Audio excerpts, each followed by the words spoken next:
Welcome back, Mr. Hanfrey. How you How you doing doing? today? I'm doing all right. All right, that's good, brother. We left off with a whole lot of important points you made. One of them that I wanted to highlight is that you talk about uh, the profoundness of the miseducation of the Negro by Carter G. Woodson. And for those that know, like you know, he's the father of Black History Week that became Black History Month. Ironically, that's what the month we're in. And as you said, it's a profound statement that he made in 1933 about what is wrong with us and why you're so adamant about helping people understand the things that they're being told and they believe them so easily is because we were miseducated to believe that those things are true when they're all false. So, by all means, please expound on that. When you look at the attack on critical race theory, right? Mm-hmm. You have to understand that they're arguing that the teaching of American history in its proper perspective will harm the self-esteem of white children, right? Right. So, if that is the effects of the teachings of critical race theory, that means the absence of teaching critical race theory harms the effects of black children. Right. Because when they look at society and they look around their environment and they see these groups of people with certain situations and certain conditions, and then they look around and see the people like them in a lower position, that they begin to internalize that. Right. You see what I'm saying? Right. Because they don't know the policies and procedures that was put in place in order to put them in that specific position. And them policies and procedures continue to this day. Right, that's the miseducation because That's what it meant. they've been misled to believe that what they were told about them being worthless, having no contributions to the world, having no relevant contributions to even the building of this nation, except for a talking point here and there, that they don't realize that all of this was lies. And then our parents reinforce it.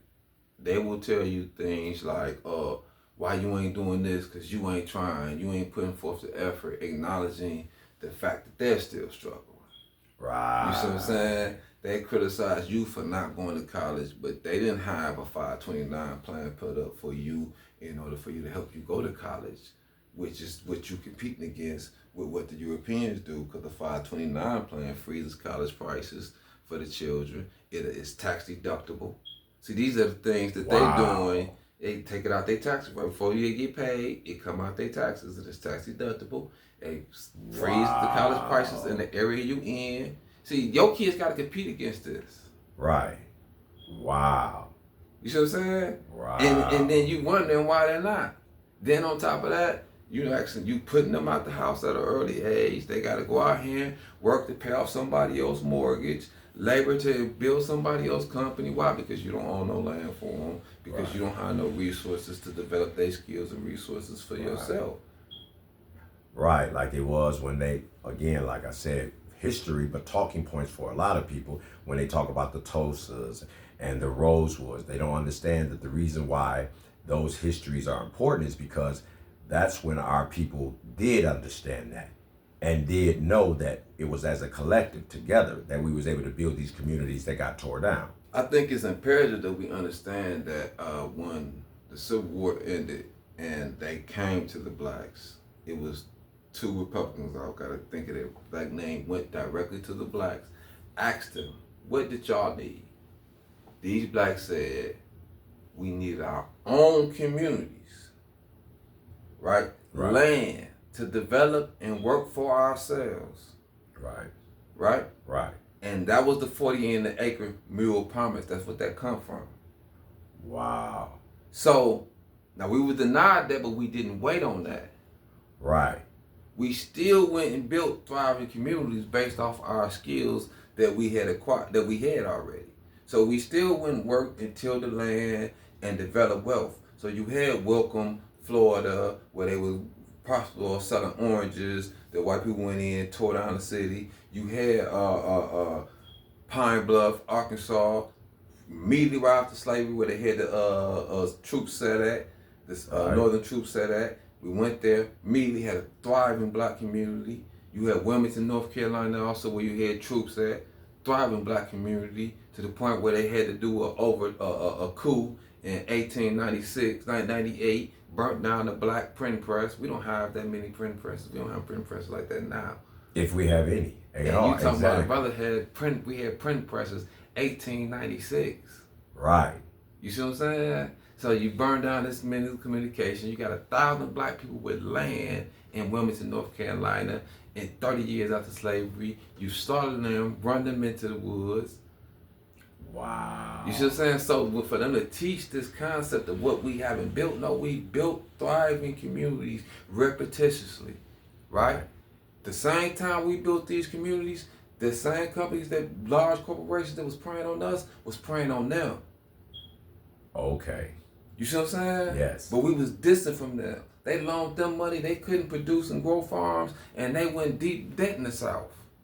Wow. While we had thriving communities. You gotta understand there was no Federal Housing Authority Act. You got 50% home ownership in Wilmington, North Carolina, Pine Bluff, Tulsa, Oklahoma.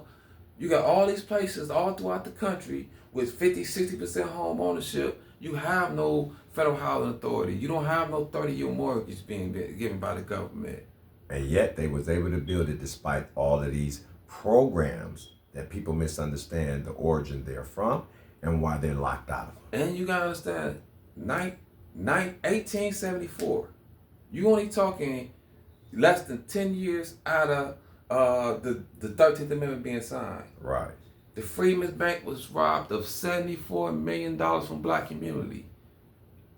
Wow. I need you to understand that the first official government currency back was called the Greenback Bill. They only backed $165 million during the Civil War in the South. $165 million was the first U.S. currency backing called the Greenback Bill. Right. And the primary purpose for that was just for funding the war, nothing else. 10 years later, we got 74 million. Huh. Wow. Wow. You see what I'm saying? They took our money to start railroads. Wow. We didn't get no stocks in that. No. To this day, we own no stocks in that. So, wow. This is why they can't teach critical race theory. They can't teach critical race theory because they have to understand that everything they got came from socialism. It came from government policies. Right. It came from the United States government giving European immigrants equity in America to prevent us from having it. Wow. And the people, unfortunately for a lot of us, we don't understand that not only was the doctrine implemented then, but as you pointed out in a plethora of your videos, matter of fact, in all your videos, that it's a continuation of that. And a lot of people argue with you and they disagree with you and they don't understand is that they think you're talking conspiracy theory. And what you're trying to explain to them is, no, it's not a conspiracy if it's actually happening. It's called history. And the fact that they did this so long ago, and once they put it in place, like they say, if it ain't broken, don't fix it. So they put the system in place.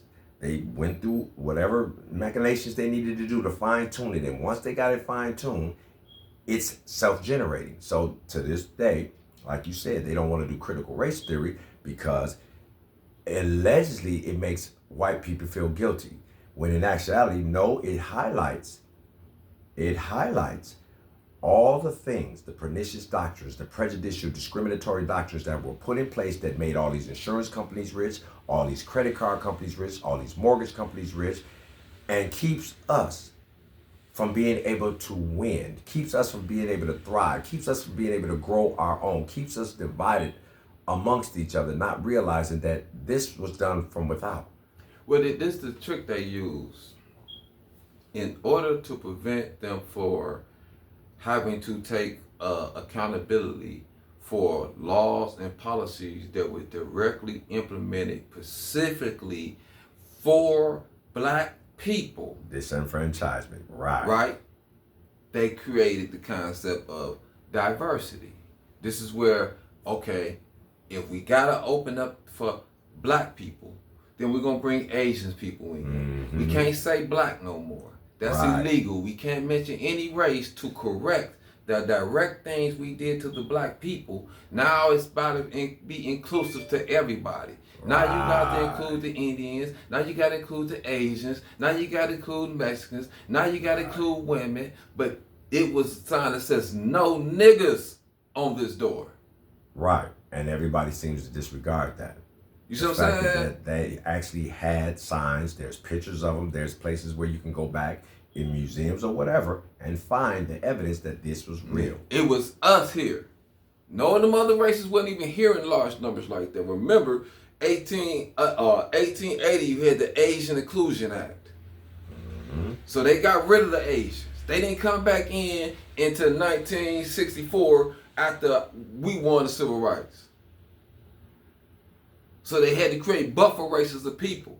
So they brought the Asians in, they brought the Indians in, they brought the Arabs in, and they gave them loans to open up businesses in our community to prevent us from accumulating wealth to order for us to put up any form of resistance, which is what happened during Jim Crow.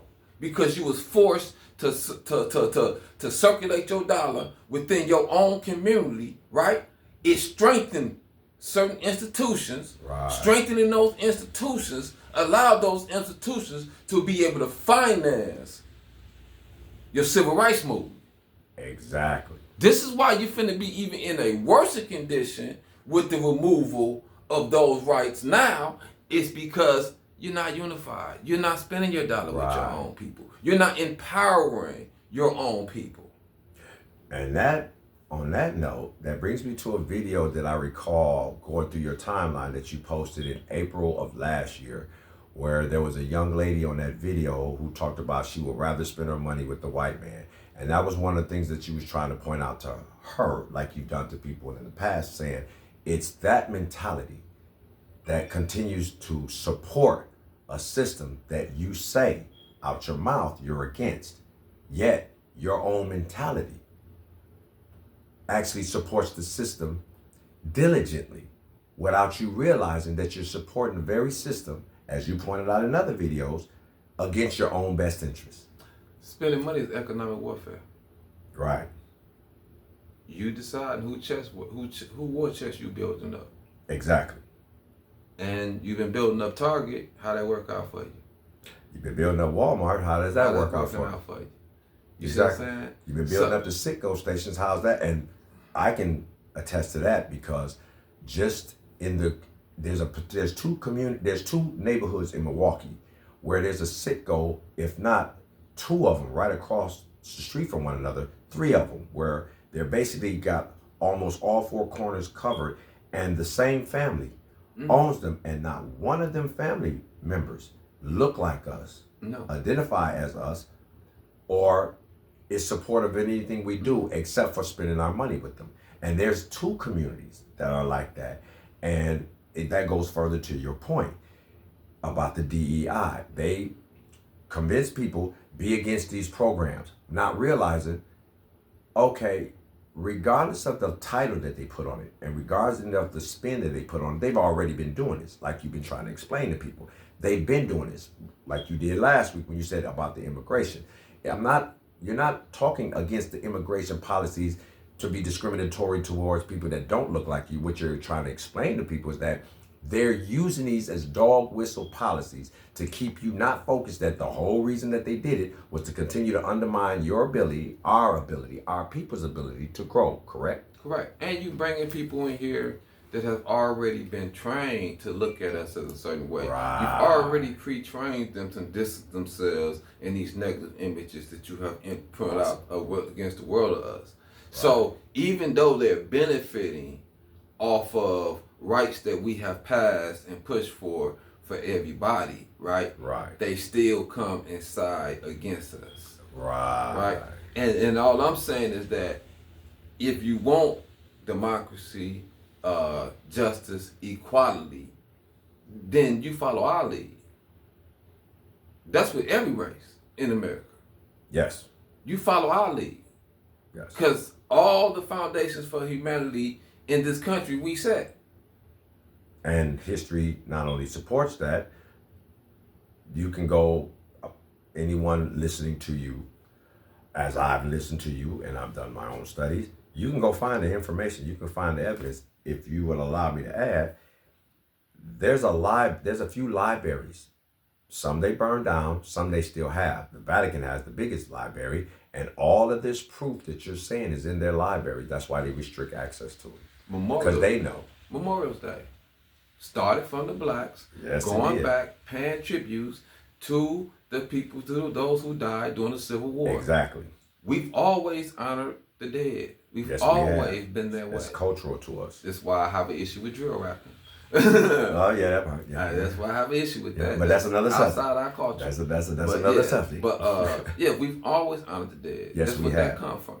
That's what the honoring those who sacrificed in our wars come from. Black people going to paying homage year after year to those who have sacrificed their lives for our freedom and our benefit and our growth.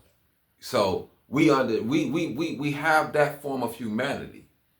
Right. So I do understand us as a people who is tired of this fight consistently just to exist. Gotcha. Right? But when you educate yourself, and I say this, you cannot be preparing for your future if you don't know history. Right, because you're doomed to repeat the mistakes that were made in the past because you never identified them to not make them going forward.